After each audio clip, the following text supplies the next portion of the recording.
안녕하세요. 저는 경기도에서 살고 있는 돌싱녀입니다.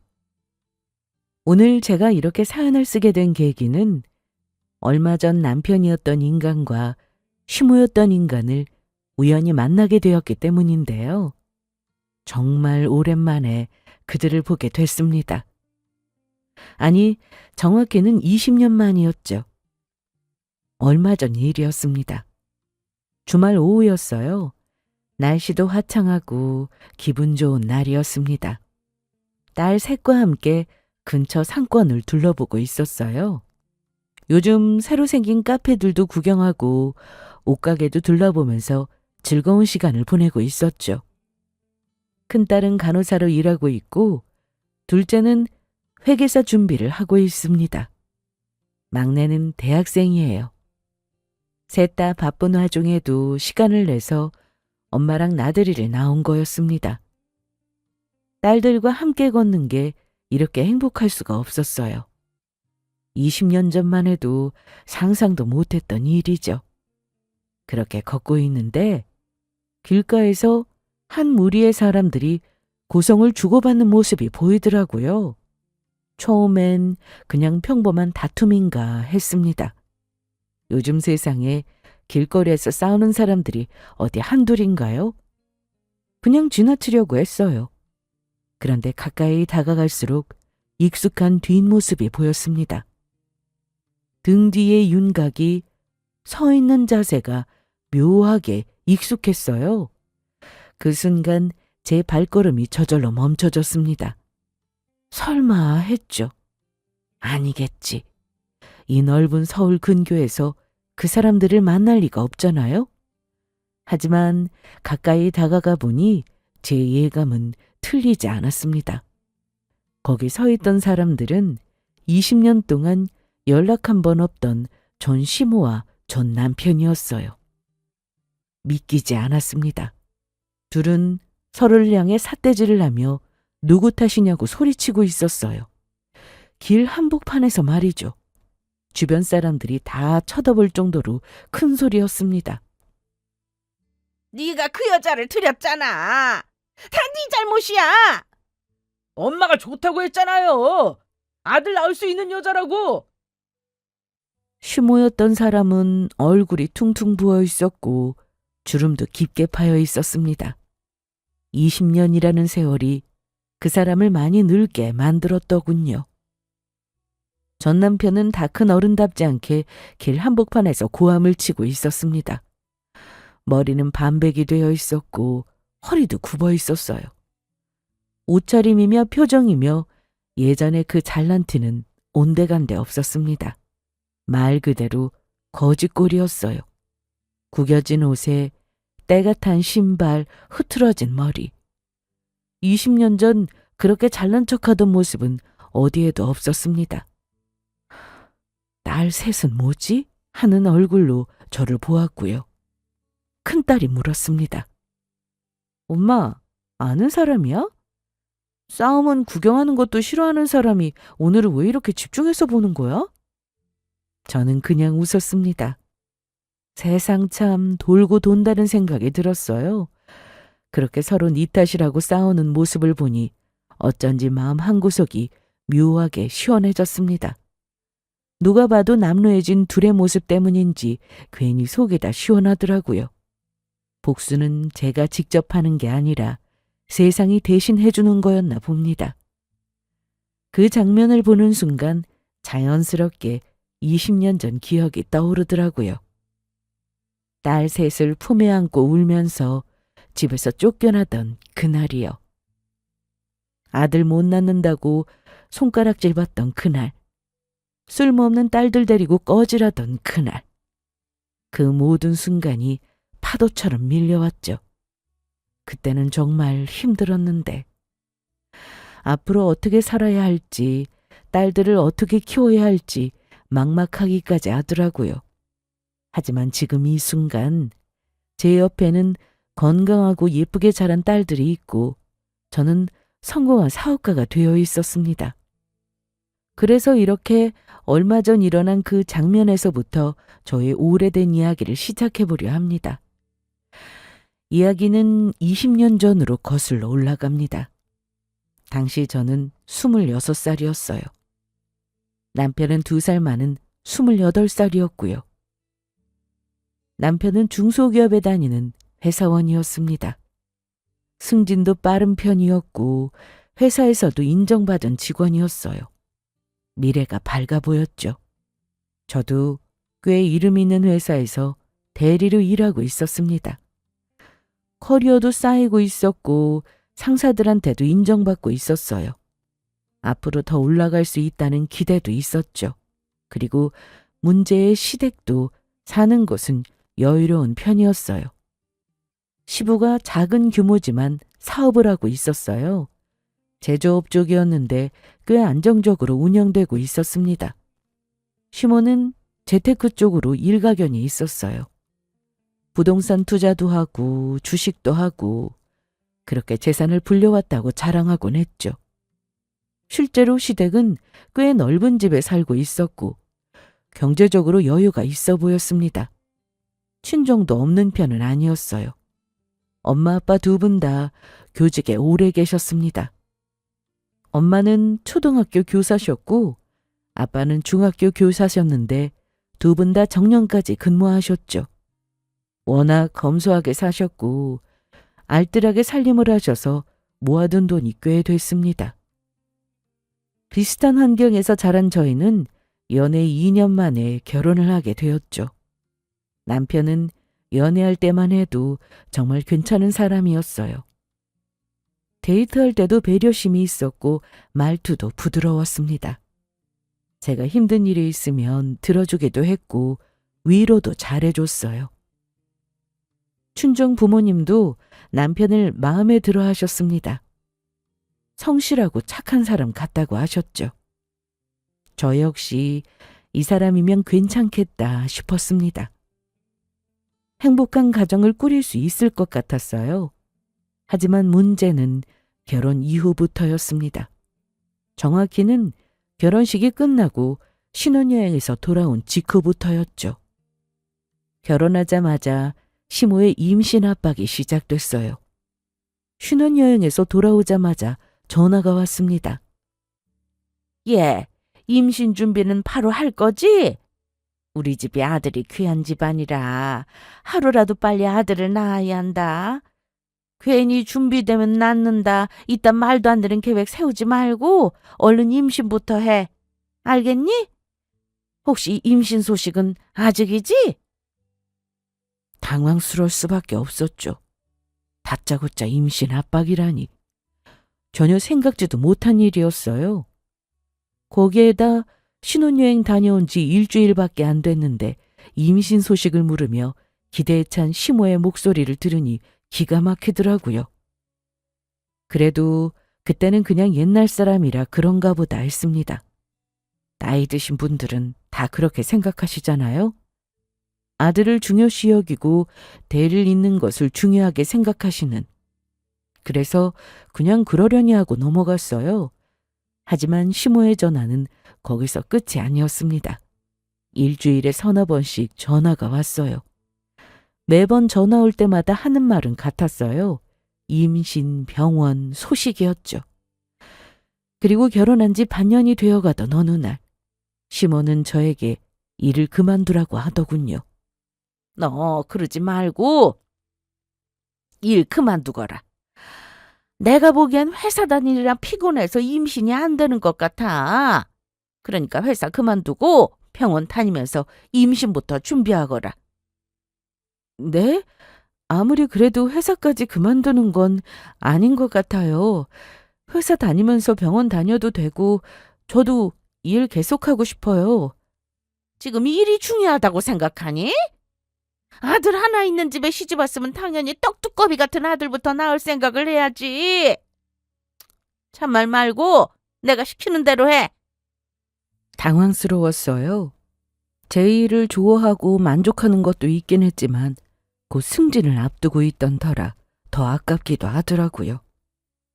하는 수 없이 남편에게 중재를 부탁했지만 남편도 시모와 같은 말을 하더라고요.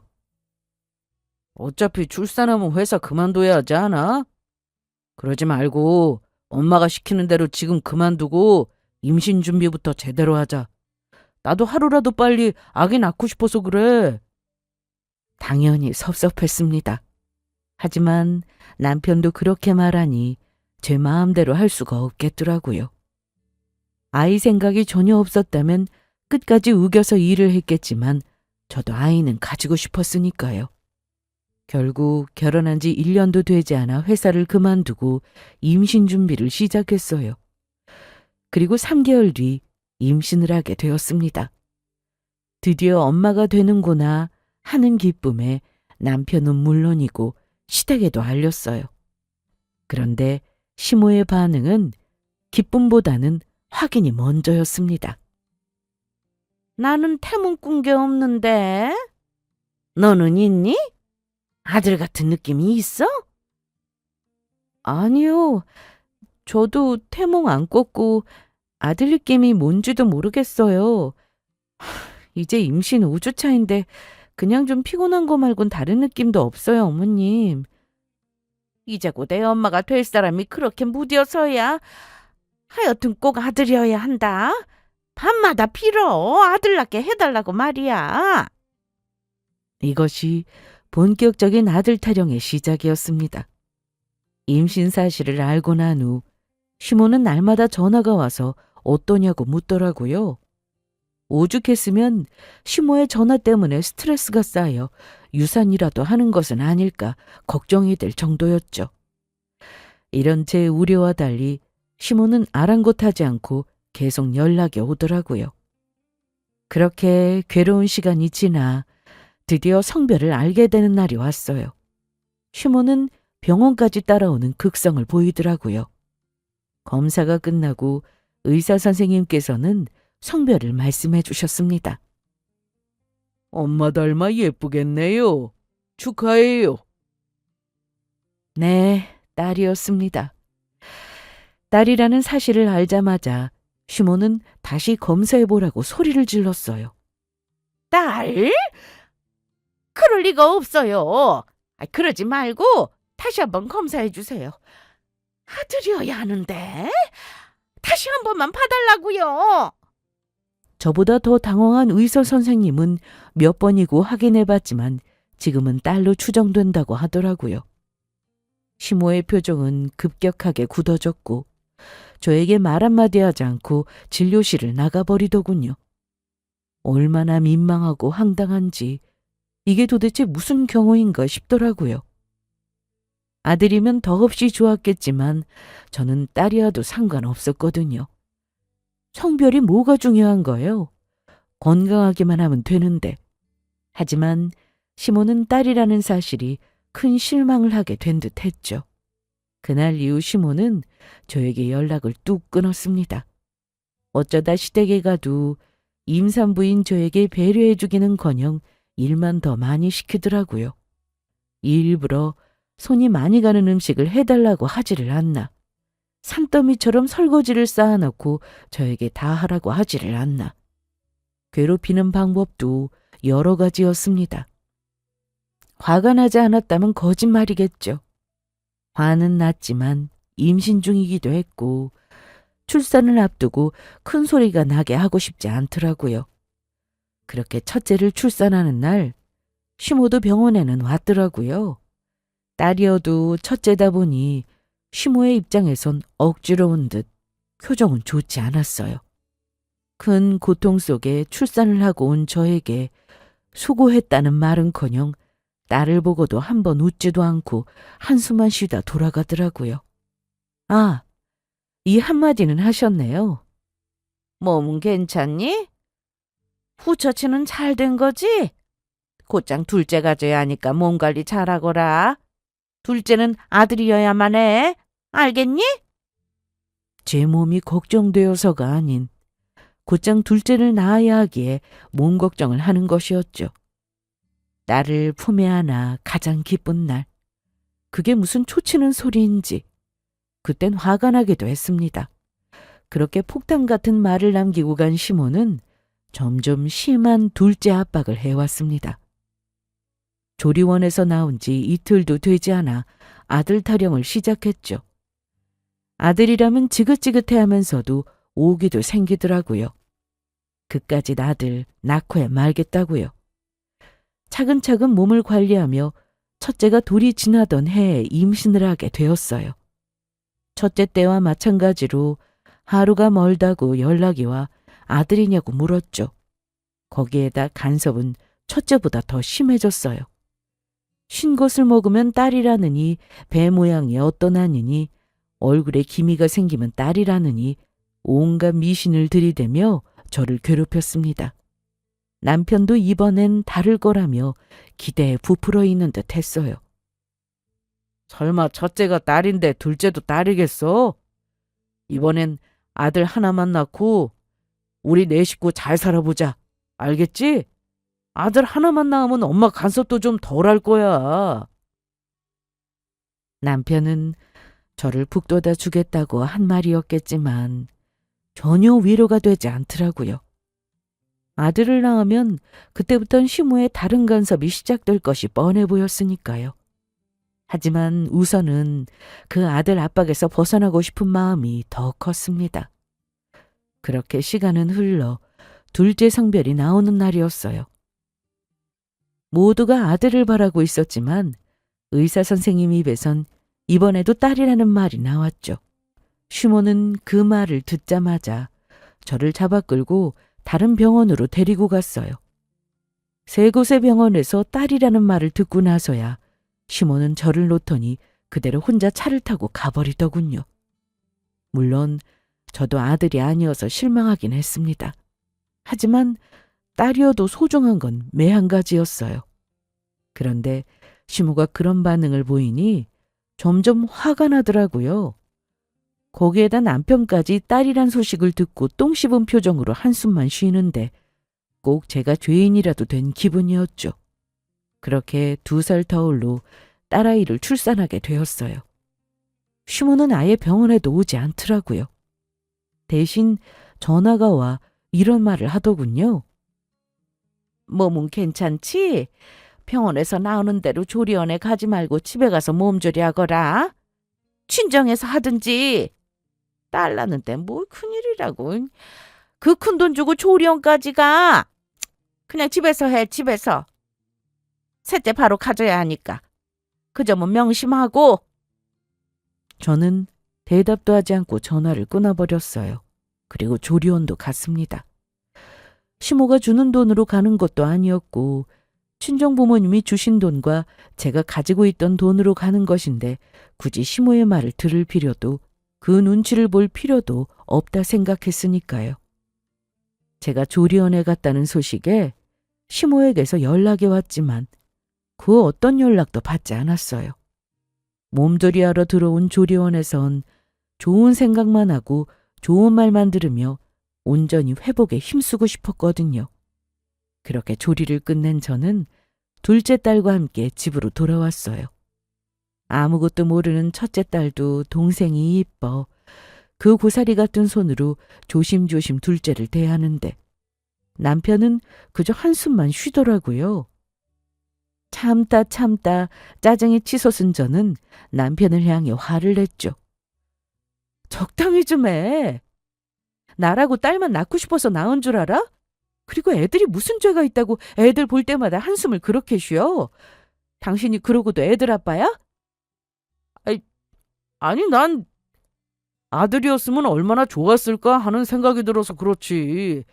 애들이 싫은 게 아니야. 내 새끼인데 내가 설마 애들을 미워하겠어? 나도 우리 딸들 사랑한다고. 한번 제가 화를 낸 이후엔 남편도 애들 앞에선 행동을 조심하려고 하더라고요. 하지만 가장 큰 문제는 시모였어요.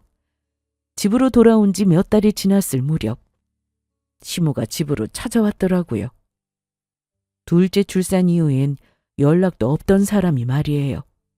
여전히 불만 가득한 표정으로 집으로 들어온 시모는 저에게 한약 박스를 내밀며 이렇게 말하더군요. 이거 아들 낳게 해주는 약이다. 내가 너 이번에도 딸이라는 이야기 듣자마자 한의원 예약해서 오늘 새벽에 찾아가서 받아온 약이야. 셋째는 무조건 아들이어야 하니까 이거 먹으면서 임신 준비하거라. 그쯤 되니 제가 아기 낳는 기계처럼 느껴지더라고요. 결혼하기 전에도 아이 3, 4명 정도는 낳고 싶었던 터라 셋에 대한 부담감은 없었지만 오로지 아들을 낳기 위해 임신과 출산을 하는 것은 거북스러웠습니다. 당연히 그 부담감이 크기도 했고요. 그런 생각이 들자 시모가 가져다 준 한약도 내다 버리고 싶었지만 꾹 참고 한 포도 빼지 않고 다 먹었습니다. 어쨌든 유명한 집에서 지어온 한약이니 몸보신하는 데엔 도움이 될 거라 생각했거든요. 그렇게 둘째 딸의 돌도 무사히 지나고 저는 또 임신을 하게 되었습니다. 2살 터울로 둘째 셋째를 가지게 된 것이었어요. 시모와 남편의 기대는 하늘을 찌르는 듯 하더라고요. 이번엔 아들이겠지? 그 비싼 한약을 그렇게나 먹었는데 당연히 아들일 거야. 당연하지. 이번엔 나 태명도 꿨다니까. 무려 용이었어, 용. 대통령이라도 하려나? 하여튼 이번엔 무조건 아들이야, 아들. 같은 일을 3번이나 겪고 나니 화도 나지 않더라고요. 너희들은 말해라. 나는 내 할 일 할 터이니. 이런 마음이었어요. 그때쯤엔 딸이든 아들이든 상관없이 건강하게만 세상에 나와주길 바라는 마음으로 아이를 기다렸습니다. 이번엔 무조건 아들이라는 확신 때문이었는지 시모와 남편은 지극정성으로 저를 챙겼고 또다시 성별 확인 날이 되었죠. 그리고 그 결과는 또 딸이었습니다. 이번엔 시모는 물론이고 남편도 함께였는데 딸이라는 말을 듣자마자 2 사람 다 밖으로 나가버리더라고요. 실망스럽지도 않았어요. 2 사람이 나가든가 말든가. 저는 의사 선생님과 충분한 이야기를 나누고 밖으로 나왔습니다. 아니나 다를까 2 사람은 저를 두고 집으로 돌아가 버린 후더라고요. 섭섭하지도 않았어요. 기대가 있어야 섭섭한 마음이라도 들 텐데 딸이라는 이야기를 듣는 순간 기대를 다 버렸던 터라 그 길로 아이들을 맡겨놓은 친정으로 갔어요. 친정에서 맛있는 것도 먹고 낮잠도 푹 자고 오랜만에 쉬는 시간을 보냈죠. 그날 밤 집으로 돌아갔더니 남편은 머리를 감싸쥐고 있더라고요. 저를 보자마자 한숨을 쉬더니 짜증을 내더라고요. 도대체 뭐가 문제인 거야? 뭐가 문제길래 셋 다 딸인 거냐고. 당신한테 무슨 문제도 있는 거 아니야? 이래선 밖에서 아들 나오는 게 더 빠르겠어. 남편은 저를 하자 있는 사람으로 몰아가고 있더라고요. 될 수 있으면 화를 내지 않으려고 했는데 저도 참을 수가 없었어요. 당신 진짜 몰라서 물어? 성별은 여자가 아니라 남성 정자가 결정한다고. 내가 딸만 낳는 건 내 문제가 아니라 당신 문제란 말이야. 그럴 리가 없잖아. 애를 나 혼자 만드는 것도 아닌데 그게 왜 내 탓이야? 말 한 번 잘했네. 애는 혼자 만드는 거 아니란 걸 그렇게 잘하는 사람이 왜 내 탓을 하는 건데? 그리고 성별은 남자 염색체가 결정하는 거 맞으니까 정 못 믿겠으면 검색해봐. 당신 2 눈으로 똑바로 보고 다시 나한테 문제가 있니마니 이딴 이야긴 하지도 마. 알겠어? 남편은 믿을 수 없다는 듯 휴대전화를 꺼내 열심히 검색을 하더라고요. 한참을 휴대전화만 들여다보던 남편은 말없이 휴대전화를 내려놓더군요. 할 말이 없었던 것이었죠. 하지만 시모는 달랐습니다. 제가 아무리 성별은 제가 결정하는 것이 아니라고 해도 시모는 막무가내로 제 탓을 하더라고요. 어느 날은 시댁으로 불려갔더니 입구에서 저를 기다리고 있다가 저에게 팥을 뿌리기도 했습니다. 딸만 낳는 귀신이 붙은 게 분명하다. 썩 물러가라. 이 팥이나 맞고 얼른 가란 말이야.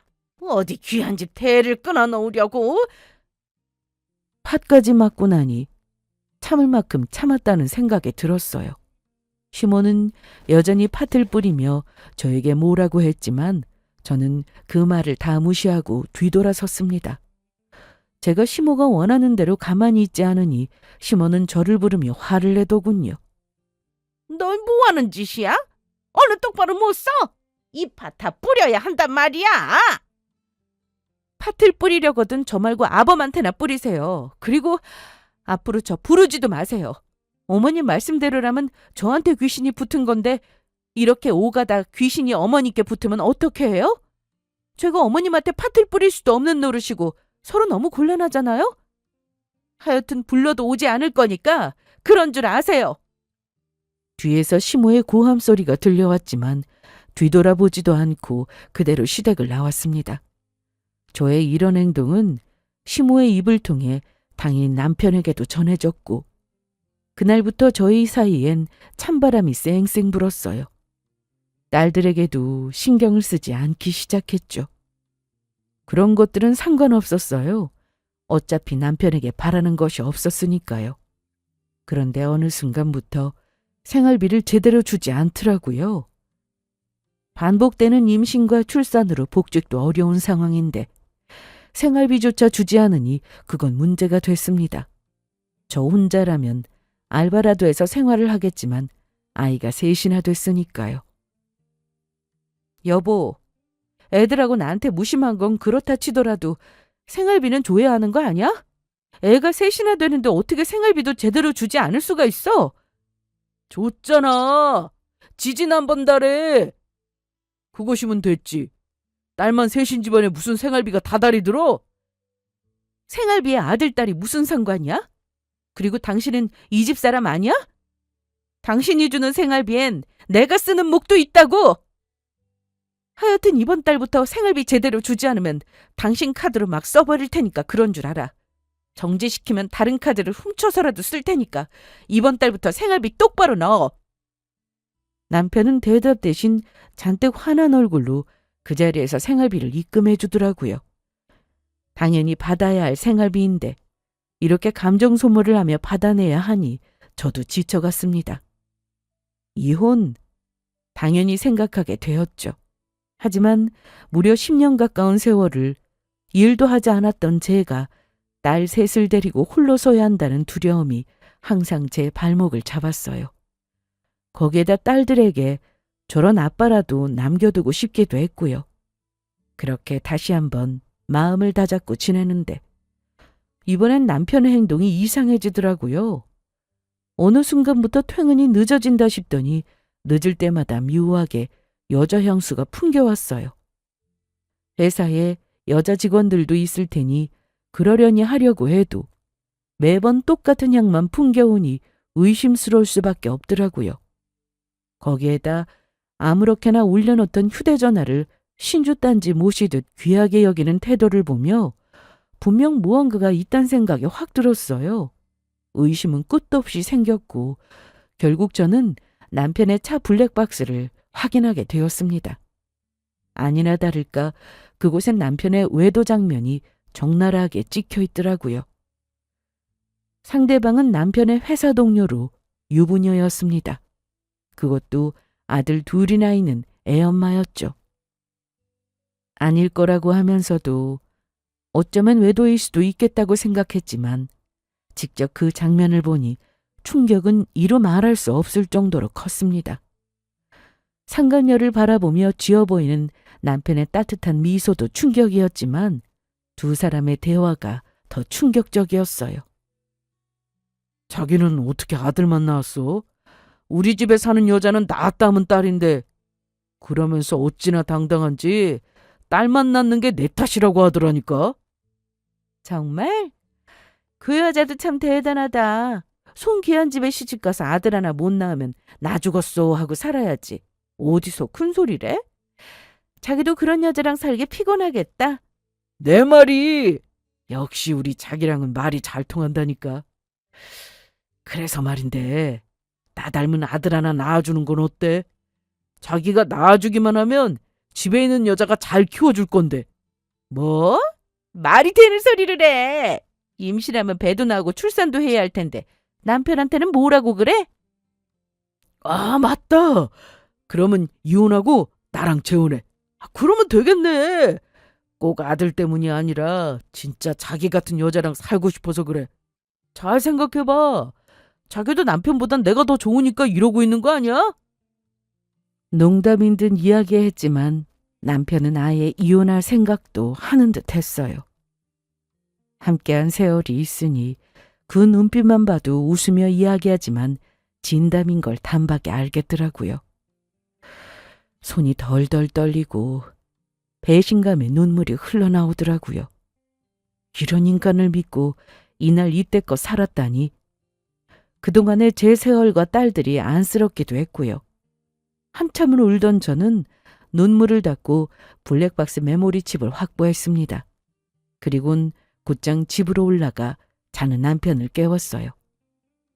주말 아침부터 깨우니 남편은 한껏 짜증을 내며 일어나더라고요.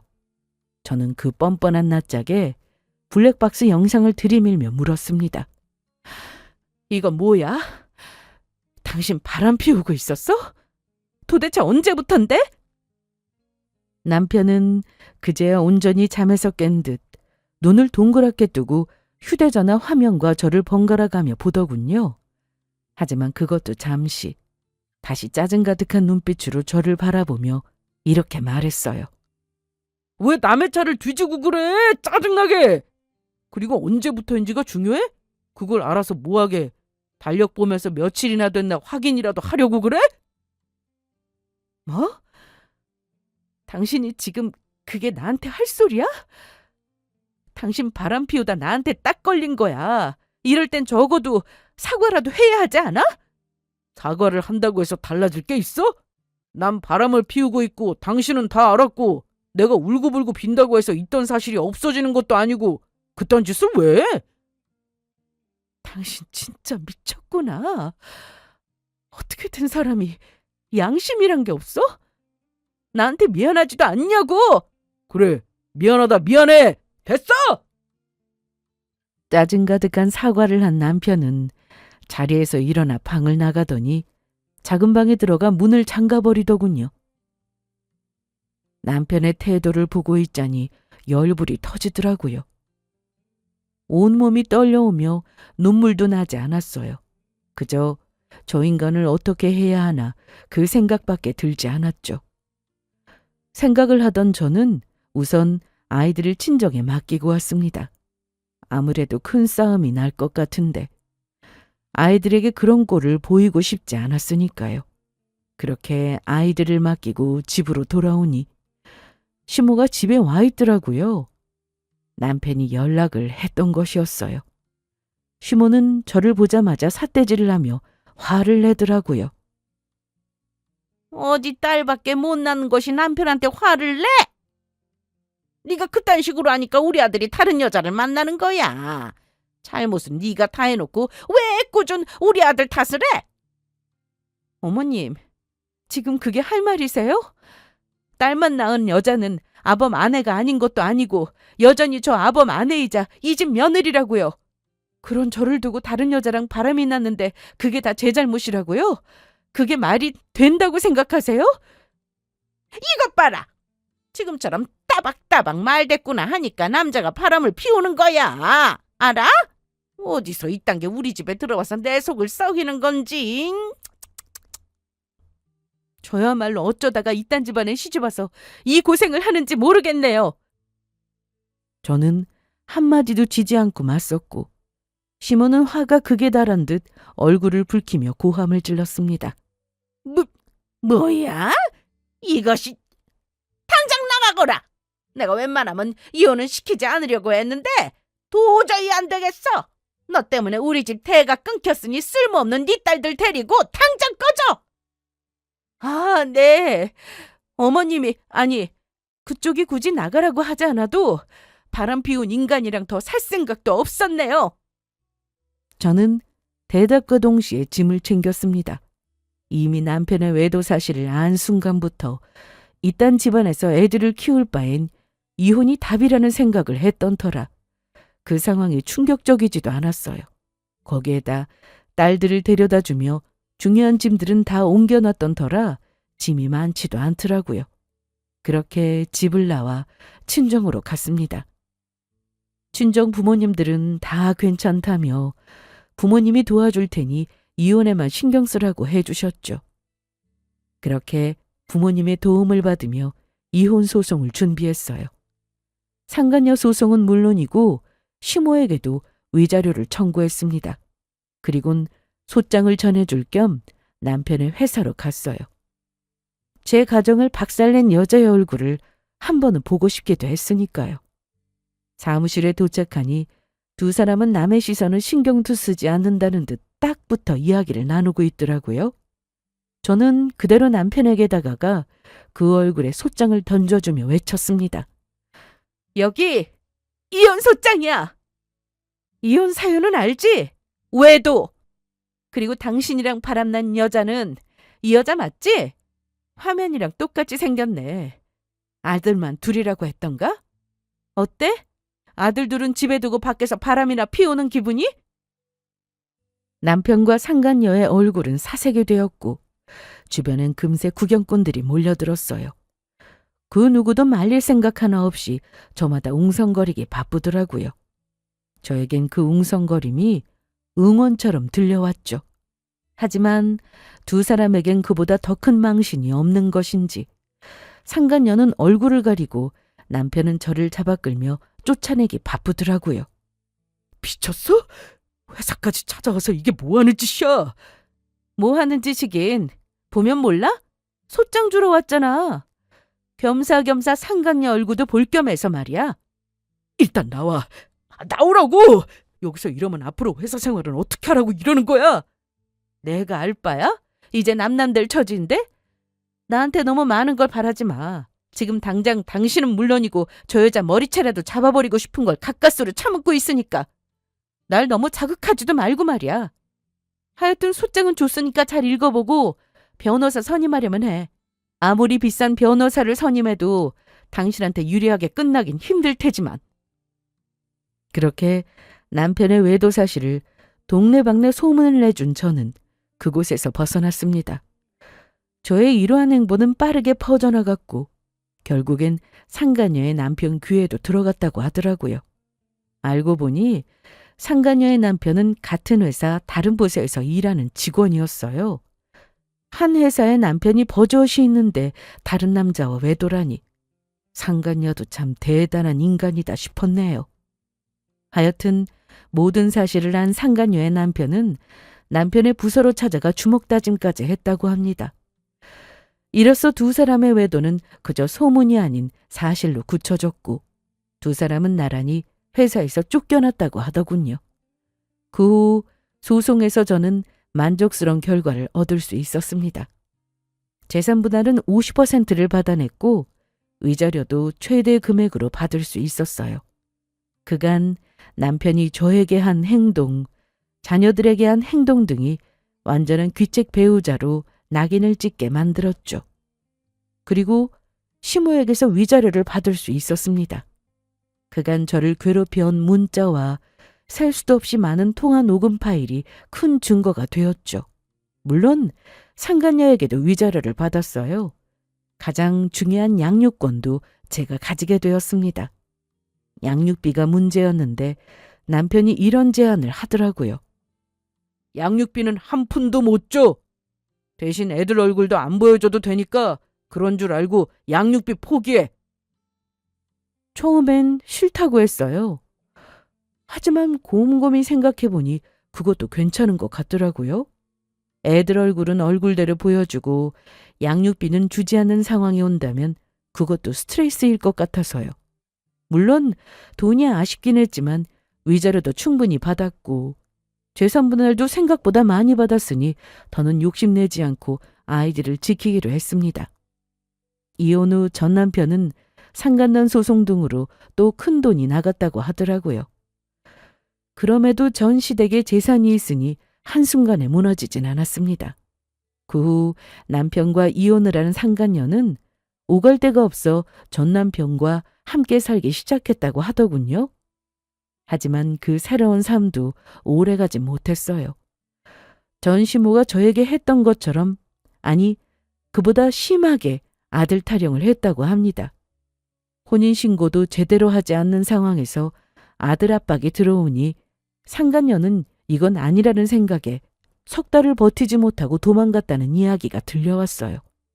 그 후로도 전시모는 정신 차리지 못하고 대를 이어줄 여자를 찾아다닌다고 하더라고요.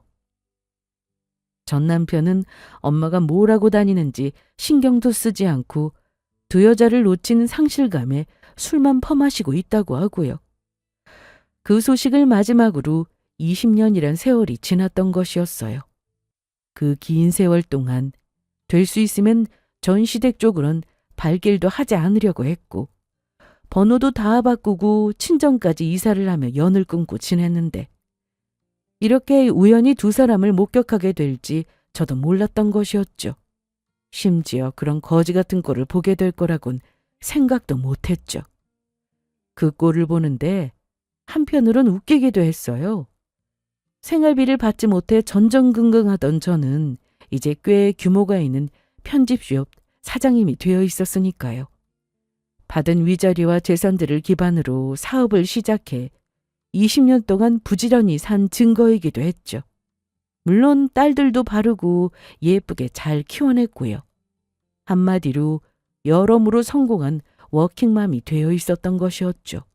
하지만 이런 좋아하는 달리 잘 나가던 전 시댁과 전 남편이 남루한 꼴로 싸우고 있으니 웃길 수밖에요. 잘못 사는 건 제 두 눈으로 잘 확인했고 통쾌하게 웃기도 했으니 딸들과 갈 길을 가려고 했어요. 그런데 그때 저를 발견한 전 남편이 저에게로 달려오더라고요. 뻔뻔한 건 어찌나 여전한지 제 앞에와 반가운 척까지 하더라고요. 당신 맞지? 20년 만인가? 여전하네. 어떻게 지냈어? 행색을 보아하니 잘 지낸 것 같네. 잘 지냈어. 당신은 잘못 지내는 것 같네. 행색을 보아하니. 인사는 했고 길게 말 나눌 사이는 아니니까 이만 가봐도 되지? 당신한텐 1분 1초도 쓰고 싶지 않아서 말이야. 잠깐만! 오랜만인데 밥이라도 먹자. 그동안 살아온 이야기라도 나누게. 그리고 옆에는 설마 우리 딸들이야? 많이 컸네. 저에게 말을 걸던 남편은 갑자기 딸들에게 시선을 돌린다 싶더니 첫째 딸의 머리를 쓰다듬으려 손을 옮기더라고요. 저는 그 손을 재빠르게 쳐내며 화냈어요. 어디다 손을 대? 고작 양육비 몇 푼 아끼겠다고 애들 2번 다시 보지 않겠다고 각서 쓴 건 다 잊었나 봐? 그리고 밥이라고 했어? 살아온 이야기? 내가 말했지? 당신한테 1분 1초도 쓰고 싶지 않다고. 그러니까 이제 와서 내 딸들한테 침 흘리지 마. 다신 아는 척도 하지 말고. 그렇게 딸들을 데리고 그 자리를 벗어났습니다. 뒤에서 전 남편이 뭐라고 소리쳤지만 뒤돌아보지도 않았어요. 이제 와서 아는 척하는 게 역겹기만 했으니까요. 그날 이후로 며칠이 지났을 때였습니다. 낯선 번호로 문자가 오기 시작했어요. 나야, 번호 알아내느라 힘들었네. 그땐 잘 들어갔지? 우리 딸들은 잘 있고. 할 말이 있어서 그러는데 한 번만 볼 수 없을까? 전 남편이었습니다. 제 연락처를 어떻게 알았는지 모르겠지만 계속 연락이 왔어요. 문자를 무시하니 이번엔 전화가 걸려왔습니다. 받지 않았죠. 그런데도 하루에 10통씩 전화가 오더라고요. 카카오톡도 보냈어요. 제발 한 번만 만나자. 우리 딸들도 보고 싶고. 당신도 많이 그리워서 그래. 딸들 보여주기 싫으면 당신 얼굴이라도 좀 보여줘. 웃기는 소리였습니다. 20년 동안 한 번도 연락하지 않았으면서 이제 와서 그리웠다니요. 저는 모든 연락을 차단했습니다. 번호도 차단하고 카카오톡도 차단했어요. 하지만 전 남편은 포기하지 않았습니다. 다른 번호로 계속 연락이 왔어요. 심지어 이메일까지 보내오더라고요. 그 집요함에 결국 한 번 전화를 받았습니다. 뭐가 그렇게 급해서 이러는 거야? 할 말이 있으면 빨리 해. 1분 안에 끝내. 전 남편은 한참 말을 잇지 못하다가 이야기를 시작했어요. 이혼 후 상간녀가 도망간 이야기부터 시작하더라고요. 그 후 전 남편은 여러 여자를 만났다고 하더군요. 하지만 만나는 여자마다 시모가 아들 타령을 해댔고 다들 도망을 갔다고요. 누가 그 집안에서 살고 싶겠어요? 저도 못 버티고 나왔는데 말이죠. 그렇게 몇 년을 혼자 지내다가 4년 전쯤 한 여자를 만났다고 합니다. 20대의 어린 여자였대요. 시모가 뭐라고 하든 웃으면서 내내 하는 여자였다고요. 그 여자가 정말 순진해 보였어. 엄마 말에도 순종적이고 아들 낳겠다고 약속도 하고 엄마도 너무 좋아했어. 드디어 우리 집에 아들 생긴다고. 전 남편은 그 여자와 결혼까지 약속했다고 했습니다. 날짜도 잡고 예식장도 예약하고요. 그런데 그 여자가 식장을 잡자마자 돈 이야기를 꺼내기 시작했다고 했어요.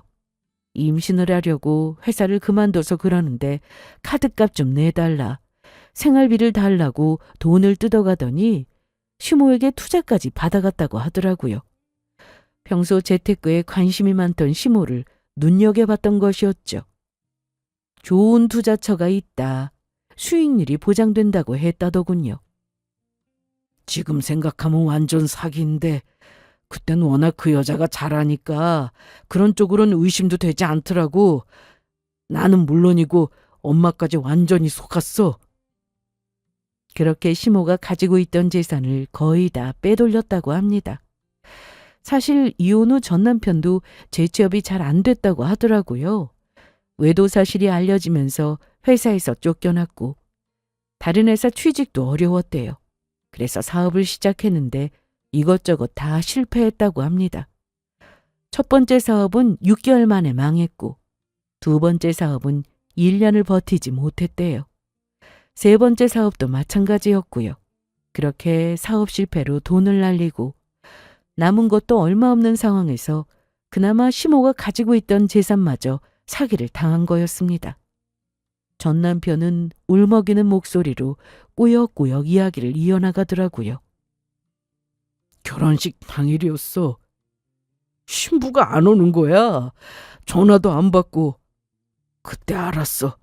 돈 들고 도망간 거였어. 신고도 했는데 찾을 수가 없더라.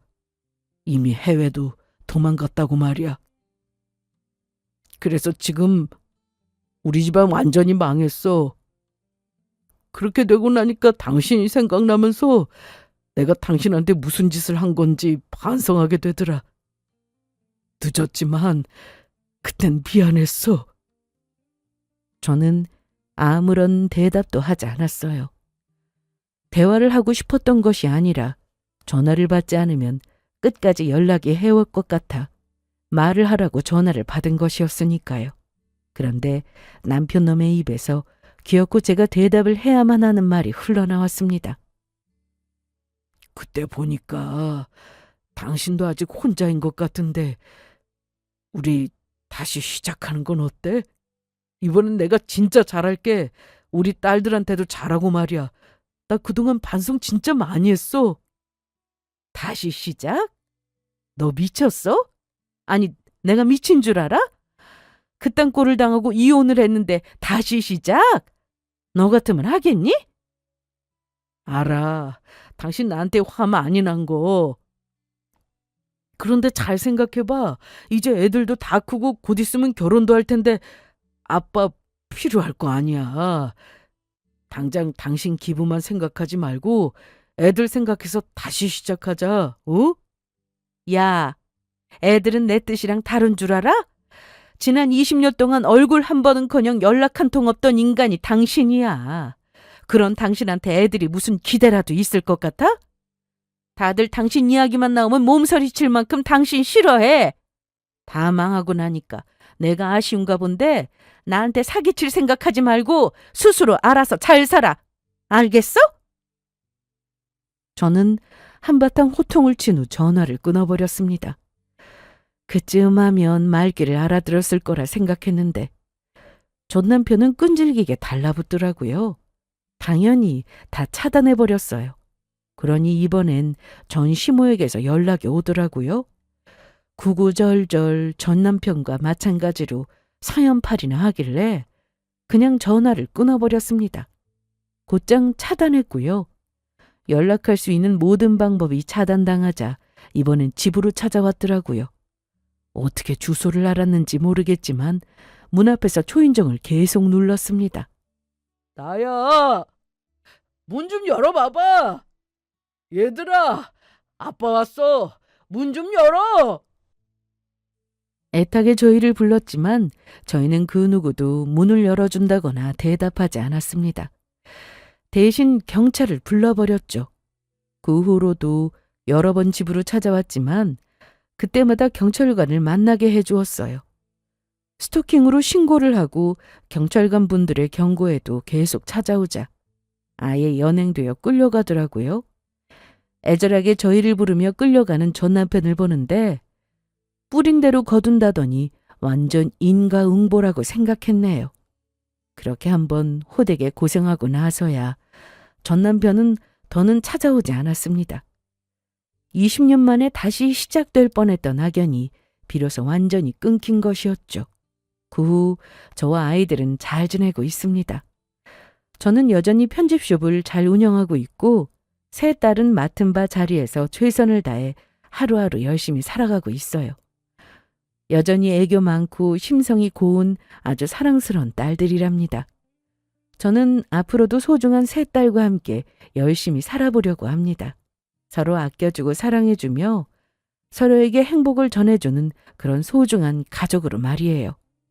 긴 이야기 함께 해주셔서 감사합니다. 저는 이만 물러가 볼게요.